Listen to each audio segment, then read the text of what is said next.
Welcome to our Year 7 transition presentation. My name is Ms Preston and I lead Behaviour and Culture here at King's Academy, Easthampstead Park. And Miss Bendell, Head of Year 7, will also speak to you about her expectations of the year group. This year we're excited to welcome 210 students from more than 20 different primary schools. We know that starting secondary school is a big milestone for both students and parents. It's an exciting time, but it can also bring plenty of questions. Our aim is to make the transition as smooth, positive and successful as possible for every child. This presentation is an opportunity to give you a flavour of what our school is all about, so you are fully prepared for September. I want to start this presentation thinking about the aims of transition. It's important to remember that transition is a journey. Every student will experience a move to secondary school in their own way and at their own pace. So for some students, a change from primary to secondary school will feel really exciting and they may settle in really quickly. For others, it may take a little longer and they may need a few weeks or even months to fully adjust to the different routines, expectations and changes that come with secondary school. There is no right or wrong way to experience transition. Every child is unique and our role is to support each student to build their confidence, their independence, so that they feel they belong at King's Academy, Easthampstead Park. I'd like to talk about our core values because they really are at the heart of everything we do as a school. Our three values are honesty, faith and courage, and they underpin the culture we are building and the young people we hope to develop. Honesty is about taking responsibility, making the right choices and acting with integrity, even when no one is watching. Faith is about believing in yourself and recognise that with hard work, resilience and perseverance, you can achieve more than you ever thought possible. And courage is about stepping outside your comfort zone, trying something new, embracing challenges and learning from both successes and setbacks. Together, these values help create a community where students can flourish.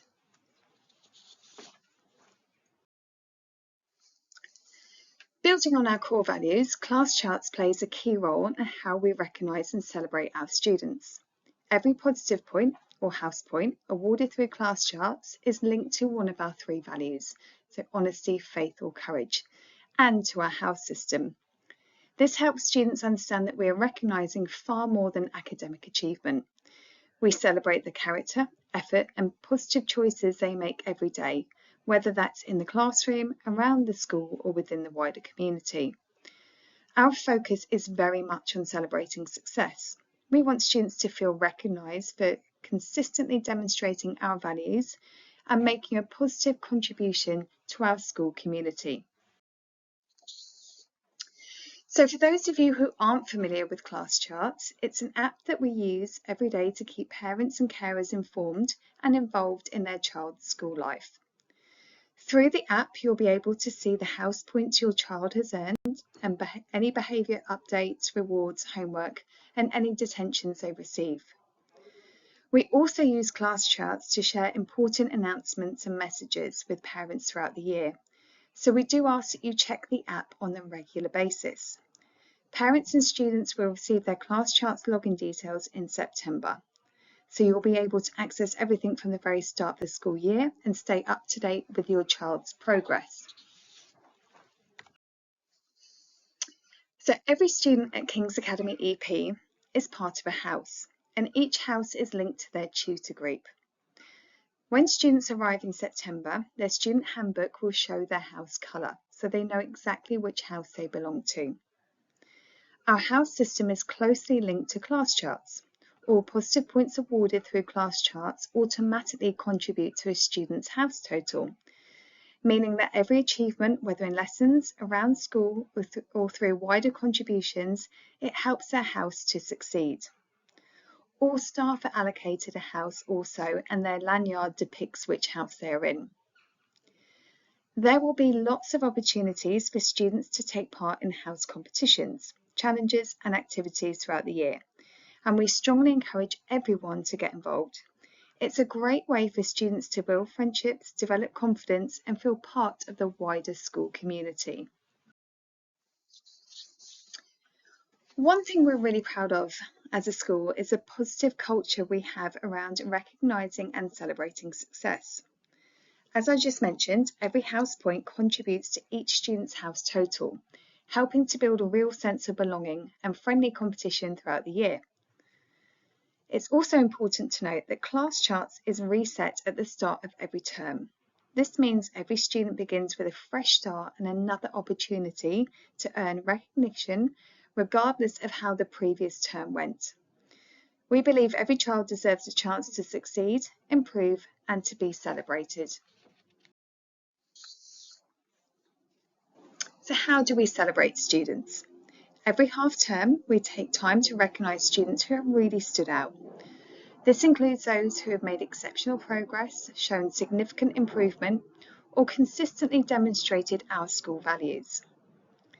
These students are invited to a special celebration of success with members of our senior leadership team. At the end of each term, we also hold our celebration of success assemblies, where we recognise achievements such as students who have maintained 100% positive class charts, whether they've been nominated as a tutee of the term, if they're a house hero, and many other individual successes.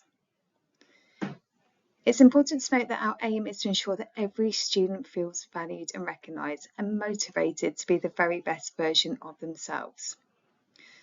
While our emphasis is always on recognising and rewarding positive behaviour, it's equally important that students understand that there are clear expectations and consistent consequences when those expectations are not met. Our behaviour system is designed to be fair, supportive and consistent, helping every student make positive choices and maintain a calm, respectful learning environment. When talking about our expected behaviours, we describe it as a curriculum because we see behaviour as something that is explicitly taught, practiced and reinforced, just like any other subject. We don't leave behaviour to chance and we don't expect students to guess. So we take away the guesswork and reduce the cognitive overload by being very clear about expectations in every part of the school day. So a behaviour curriculum is a deliberate teaching of how we expect students to conduct themselves in school. So for example, how they enter a classroom, how they interact with others, and how to respond appropriately in different situations. We can't assume that they know what good behaviour looks like, so we teach them what we expect. So this means that expectations are consistent across the school. So whether a student is in maths, PE, history or dance, the standards are the same and the routines are familiar. So for example, we use the shared language across the school. Phrases like one voice and track the speaker, students will already have heard. These are used by every member of staff in every classroom. Every lesson begins with a positive meet and greet, helping to set the tone for learning straight away. In support of this, we also have a behaviour reset assembly after every holiday. This allows us to revisit and reinforce our expectations, so students are again reminded of what success looks like at King's Academy EP. So from 8:40 until the end of the school day, expectations are clear, consistent and applied by every member of staff.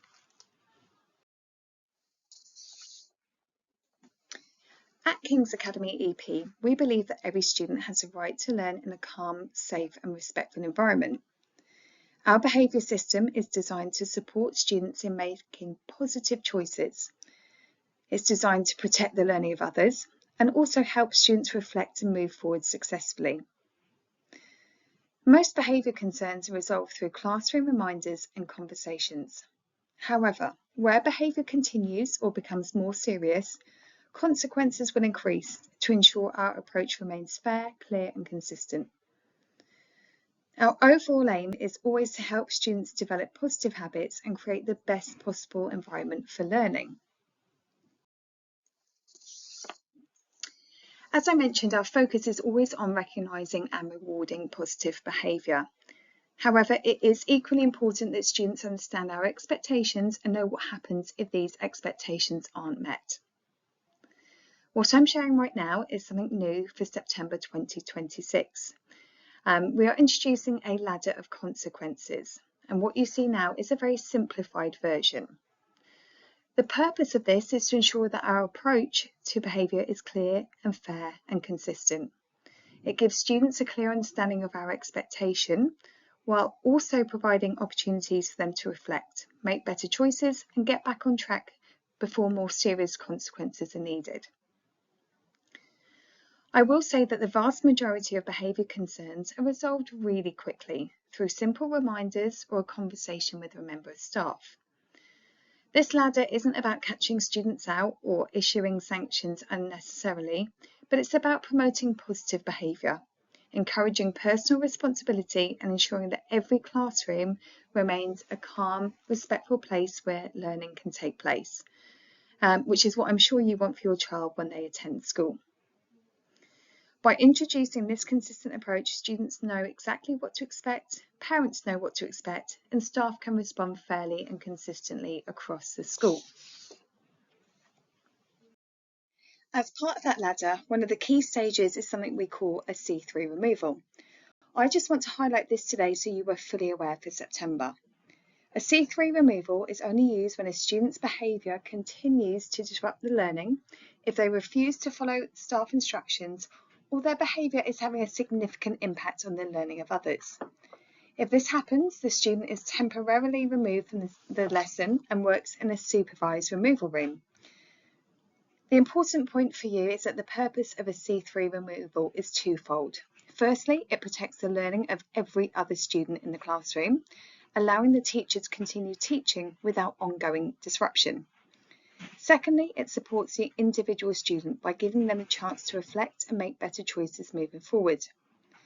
In reality, we hope that very few students will ever reach this stage because the earlier steps in our behaviour system are designed to resolve issues before they escalate.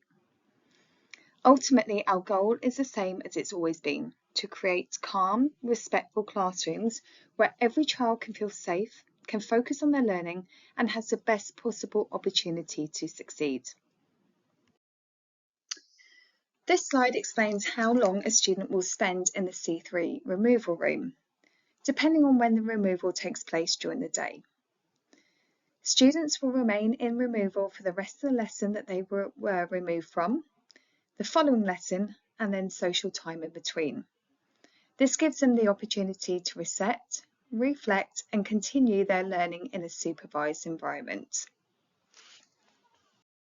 So we know that whenever we introduce a new approach, parents and carers may have some questions. So I just wanted to address a few key points about C3 removals. So is it a suspension? A C3 removal is not a suspension. Students remain in school and continue their learning in a supervised environment. It is a school-based intervention designed to support learning and maintain a positive classroom environment. Does a removal mean my child is a bad student? A removal does not mean a student is a bad student. Young people sometimes make mistakes or have difficult days or moments. And the purpose of the C3 removal is to give students time to reset, reflect on their choices, and return to learning successfully. What happens if it becomes a pattern? Well, if removals begin to form a pattern, then this does become a concern. While an occasional removal may happen following a poor choice or a difficult day, repeated removals indicate that further support may be needed. In these cases, we'll work proactively and in partnership with parents and the student to understand any underlying issues and put appropriate support in place. And we want to help the student make positive choices moving forward. Will you be informed about removal? Yes, you will. So every removal will be logged on class charts, and also you will be contacted by the classroom teacher to explain what led to the removal. And then what is our goal? Ultimately, our goal is really simple. We want students to succeed, we want them to develop positive habits, and we want to ensure that every child has opportunity to learn in a calm, safe and respectful environment. So I just wanted to address some questions that we always get asked around transition time. So we always get lots of questions about tutor groups. So in particular, how do we sort the tutor groups? So tutor groups are kind of not set by ability at all. They are a real mixture of ability and include students from all of our different primary schools. We are very much guided by the Year 6 teachers, and we carefully consider friendships, student needs, group dynamics, and which tutor is the best fit. So do students stay in their tutor groups for lessons? No, they don't. Students are taught in a band, so they'll either be put in X or Y band. I say this religiously every year because it's a real common misconception. There's no difference between the bands at all. The bands are completely equal. So students will tell you that X is better than Y or Y is better than X. I can tell you there's no difference because I sort them. So I know that they are balanced in terms of ability and opportunity. And they are very much, again, based on information from primary schools and SATs data. We do not take into consideration friendship dynamics at all when looking at banding. What's the difference between 71 and 73, for example? There's no difference at all between the tutor groups. They're just simply tutor group names.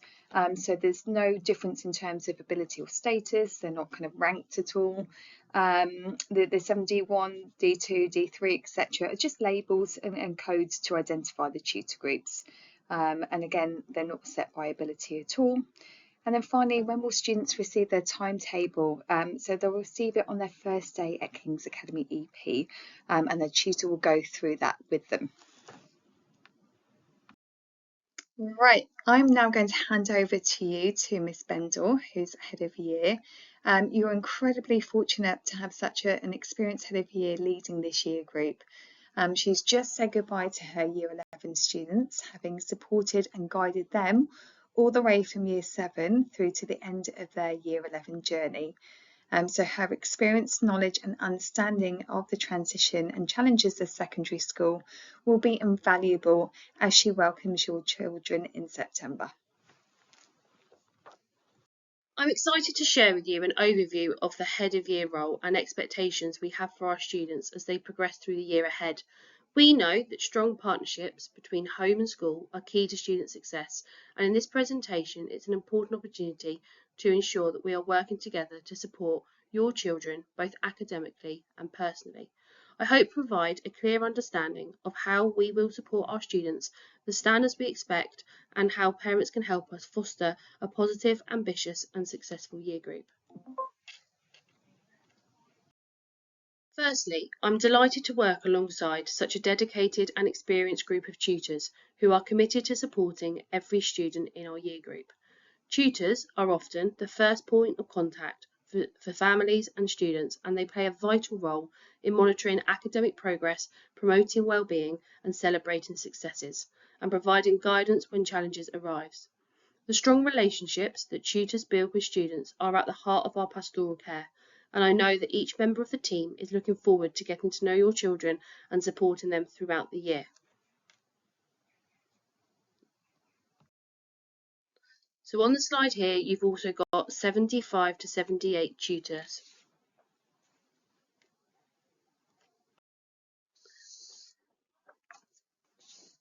Now, uniform standards are an important part of our school culture and help us to promote pride, professionalism and readiness to learn. Our expectations are clear to ensure consistency, and uniform is checked and monitored throughout the day and at roll call in the morning. One expectation is our blazers. Blazers must be worn at all times, and this is non-negotiable. Jumpers are an optional item, but blazers are not. Ties must be worn correctly, shirts must be tucked in, and skirts must be worn at the correct length and not rolled up, and trousers should be worn appropriately. If students decide to wear jumpers, they must not be tied around their waist or worn tied at the back. Fluffy socks and socks worn over tights are also not permitted, and leggings are not part of our school uniform. Footwear should be plain black school shoes only, and our jewellery is only permitted to one pair of small gold or silver stud earrings, and no other jewellery is permitted. We ask for your support in ensuring that students arrive to school meeting these expectations each day. Where students do bring in prohibited items, including jewellery, they will be followed up with being confiscated and returned in line with our school behaviour and uniform policy. We have a clear expectation: if we see it, we take it, and students can collect their jewellery back at the end of the day.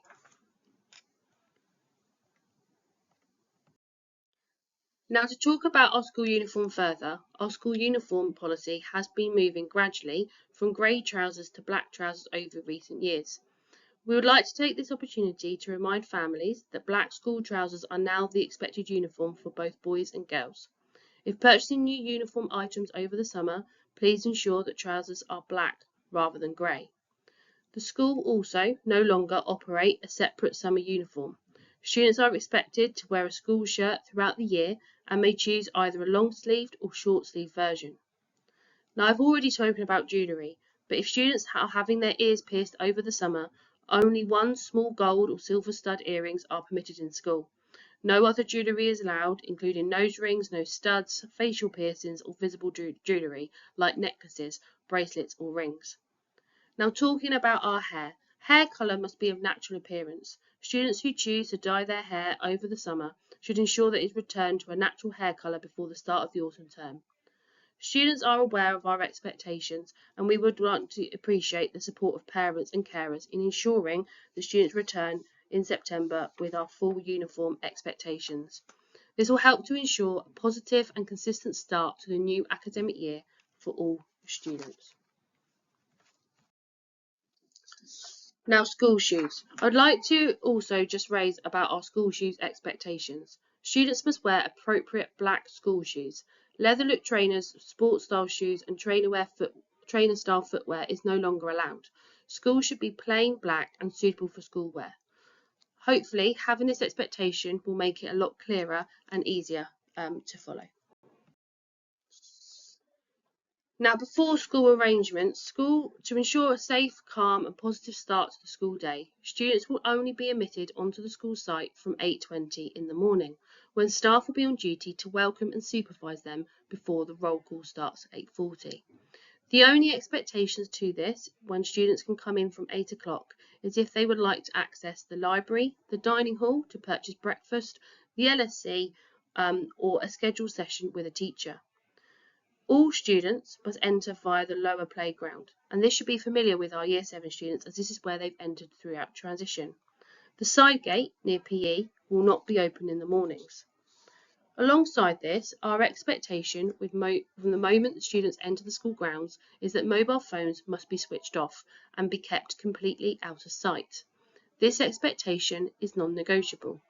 Any student seen using their mobile phone before school will have it confiscated, and a parent or carer will be required to collect it. Headphones and earbuds should also be removed before entering the school site. These arrangements have been designed to safeguard all members of our community and ensure a smooth, disruption-free start to the school day. We greatly appreciate your support in reinforcing these expectations at home. Now, on this slide, you can see the timings of the school day. We have 5 periods of the school and PM Reg as well at the end. There is a 6th period, or we can call it time for after school clubs, detentions or homework club, which will take place at 3:10 to 4:10, and this will hopefully be an opportunity for your child to engage in extracurricular activities. Now, when we talk about detentions, all detentions are set through the Class Charts app. If a student receives a detention before lunchtime, they will serve it on the same day. Please note, we do not provide advance notice by phone, and it's essential to check class charts regularly. If you need more information about detention, you can email or call the staff member involved. We want to work with you about why a detention was given. Detentions run centrally in our dining hall, and they are housed on a Monday, Tuesday and Thursday from 3:10 to 4:20. And as you can see, there are 3 levels of detention. We have a C2, which is 20 minutes, a C3 for 45 minutes, and a C4 for 70 minutes. And it all links with our ladder of consequences. Now, I've included a slide here about detentions, as I know that always there'll be questions about them. And I just wanted to bring you to your attention that the majority of our students do not get detentions, and the majority of Year 7 students have never received a detention. Please do not think that it is normal to get detentions. Staff certainly do not set detentions for the sake of it, and whenever I've spoken to a parent about detention, they're always supportive when they've been given a bigger story as to what's happened. Now, the Class Charts app is used to set school detention, so please do check this regularly. And if your child has been given a detention, then they need to attend. And if you want further clarification, please contact the subject teacher or your child's tutor. Now, if a mobile phone is seen on a student or found on a student during the school day, it will be confiscated. And we know that a majority of students will bring in a phone to school. However, we do not feel it is beneficial that students have them during the school day. If a student has their phone on them during the school day, they will then be confiscated and a parent or carer will have to pick it up. We have this school policy because we believe that not having a mobile phone will maximise learning time, reduces distractions, promotes positive social interactions, supports students' well-being and helps everyone focused on learning. This expectation applies to all students and is non-negotiable, and we ask that you as parents support us with this expectation and remind students to hand their phone in each day at roll call. If there is ever a moment when you need to contact your child, please can you contact the school office and a note can get to them. The same thing is with headphones, but these should not be on during the school day when students enter the school gates. Now, contact from home to school can happen in lots of ways. The first way is via our tutors. As I've mentioned earlier, our tutors are the first point of contact. Also, students were given a student handbook, which will be given to them on the first day in September, and in here will provide useful information and also email addresses that you can find. We've also provided on our website, and email is a great way of getting in touch, and our website provides lots of information for you as parents and carers that you may want to look at. Now, we understand that home learning can sometimes be quite overwhelming. Students that engage with and complete homework get better examination results. Students will be issued regular homework and the expectation is they complete this. Now, we want to support students that may struggle with home learning, and for this we have a homework club that is housed in our library, which is then monitored by members of staff and that they can have support through that. Now, talking of support, as this diagram shows, your influence as parents is powerful. We want to foster a strong relationship and partnership with you, and your support is essential. By signing our homeschool agreement, you've already committed to backing our rules and expectations. When parents support school decisions, especially around behaviour, uniform and detentions, students respond better. Mixed messages, for example, like not allowing your child to attend detentions or allowing them to wear trainers that's not part of our uniform policy, creates conflicts and undermines that consistency. We understand that at times you may not always agree with a sanction, but we ask that you support schools' decisions. Staff never issue sanctions lightly, and we're happy to explain them, and please contact your child's tutor or teacher if you need clarification. Sanctions are communicated via class charts, or you may receive a follow-up call or email. It's really important that we won't tolerate rudeness or abuse towards staff, but we are happy and here to help, not to argue. Open, respectful communication is key, and most issues can be resolved quickly if we work together. Now, part of transition, there's always lots of questions about how can you prepare your child for such a big move. And it is a very big move, moving from primary to secondary school, and here are some tips to help you prepare for September. Firstly, I'd recommend doing a timed school run during the school holidays. Knowing exactly how long it takes to get to school, particularly if your child is walking, cycling, scooting or getting the bus. Hopefully, this will reduce the amount of stress or getting time and about how long they need to leave to get to school on time. Ensuring that in September there's a clear routine of checking your child's timetable the night before and packing their bag accordingly, making sure they've got a pencil case, a handbook and a reading book.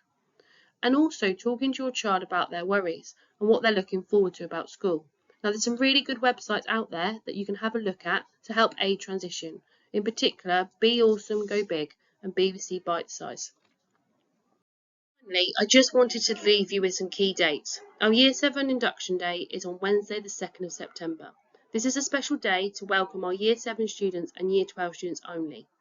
This will allow students to settle in, meet key staff, become familiar with the school site before the rest of the students return. Students should arrive on school site by 8:30 a.m, where they'll be greeted by their tutors and me to get them ready for the day. The whole school return on the Thursday, the 3rd of September, and all year groups will return to school and normal lessons will begin. I'd like to end this presentation by wishing you a wonderful summer break, and I look forward to welcoming you into our school community and can't wait to meet Year 7s in September.